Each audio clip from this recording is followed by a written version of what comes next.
নমস্কার বন্ধুরা, মানবীর রান্নাঘরে আপনাদের সবাইকে স্বাগত জানাই। আমার আজকের রেসিপি হচ্ছে ম্যাঙ্গো কাস্টার্ড। এখন খুব ভালো আম পাওয়া যাচ্ছে, তো এই সময় বানিয়ে ফেলতে পারেন খুব সহজেই এই ম্যাঙ্গো কাস্টার্ড। তো আসুন দেখে নেওয়া যাক যে কীভাবে এটা বানাতে হয়। রেসিপিটা ভালো লাগলে আমার ভিডিওটা লাইক করবেন, শেয়ার করবেন আর আমার চ্যানেলটা সাবস্ক্রাইব করবেন। ধন্যবাদ। আসুন দেখে নেওয়া যাক কীভাবে করেছি। একটা ননস্টিক প্যানে 1/2 লিটার দুধ নিয়ে নিয়েছি। তারপর এখান থেকে 1/2 কাপ দুধ তুলে নেব। নিয়ে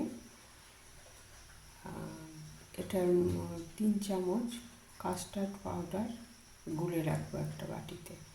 আর এই দুধটা জাল দিয়ে নিতে হবে ভালো করে।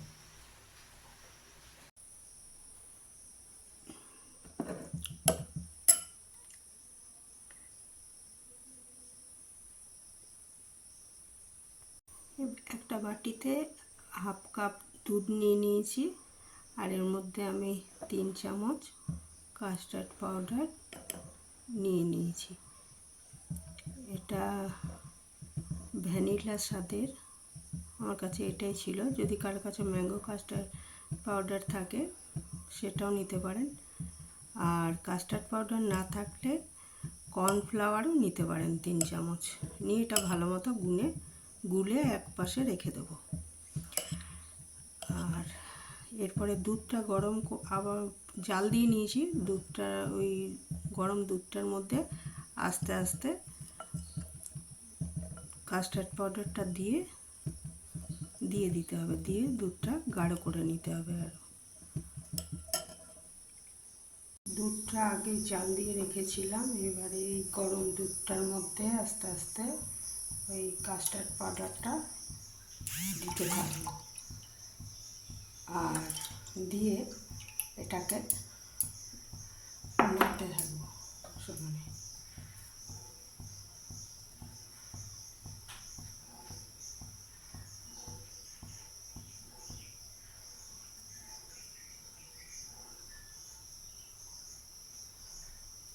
এটা ফুটে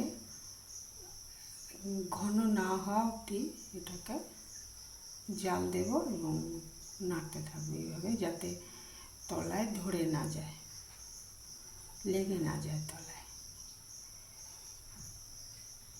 এটা একদম রেডি হয়ে গেছে, তাই এটা আমি এটা বন্ধ করে দিয়েছি, ওভেনটা বন্ধ করে দিয়েছি। আর এটাকে ঘরের তাপমাত্রায় ঠান্ডা হতে দিতে হবে এখন। আর ইতিমধ্যে আমি একটা আমকে কেটে সেটা পেস্ট বানিয়ে নেব। তারপরে এটা যখন একদম ঠান্ডা হয়ে যাবে এই কাস্টার্ড পাউডার দেওয়া দুধের মিশ্রণটা, তখন তার মধ্যে ওই আমের পেস্টটা মিশিয়ে দেবো। গরম অবস্থায় মেশানো যাবে না, তাহলে ওটা ভালো হবে না। এখানে আমি একটা আম কেটে নিয়ে নিয়েছি, এটাকে ম্যাঙ্গো পিউরি বানাবো।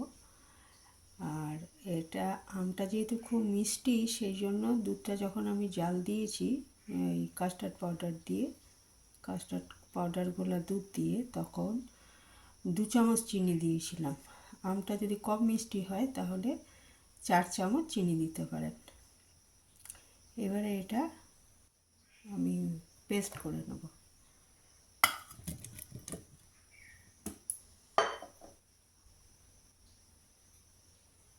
ম্যাঙ্গো পিউরি বানিয়ে নিয়েছি। এবারে এটা, আর ওইদিকে কাস্টার্ড মেশানোর দুধটাও ঠান্ডা হয়ে গেছে। এর মধ্যে এবারে ম্যাঙ্গো পিউরিটা মিশিয়ে খুব ভালো করে হাতা দিয়ে মিশিয়ে নেব। এটা কিন্তু গ্রাইন্ডারে বা মিক্সিতে এটাকে করবো না, মেশাবো না, কারণ তাহলে কাস্টার্ডটা ভালো হবে না, ফেটে যাবে। ম্যাঙ্গো পিউরিটা ওই দিয়ে দিয়েছি কাস্টার্ডের মধ্যে এবারে এটাকে ভালো করে হাতা দিয়ে মিশিয়ে নেব।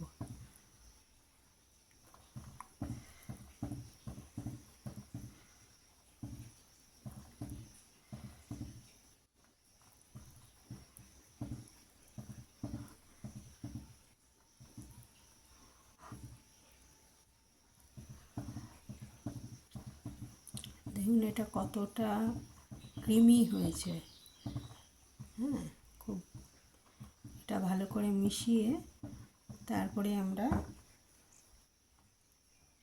এটা ফ্রিজে রেখে ঠান্ডা করব।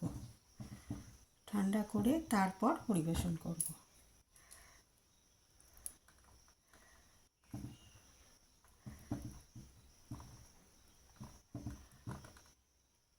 এটা ভালো করে মেশানো হয়ে গেছে। এবারে এটাকে একটা ঢাকনা দিয়ে, উপরে ঢাকা দিয়ে ফ্রিজে 4 ঘন্টার জন্য রেখে দেব।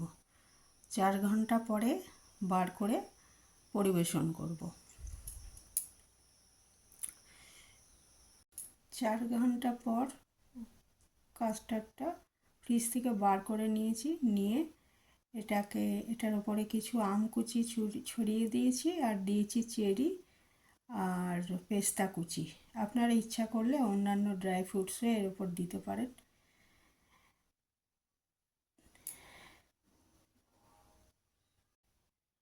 ম্যাঙ্গো কাস্টার্ড খাওয়ার জন্য রেডি। খুবই সুস্বাদু এই রেসিপিটি, করা খুবই সহজ। করে দেখতে পারেন বাড়িতে।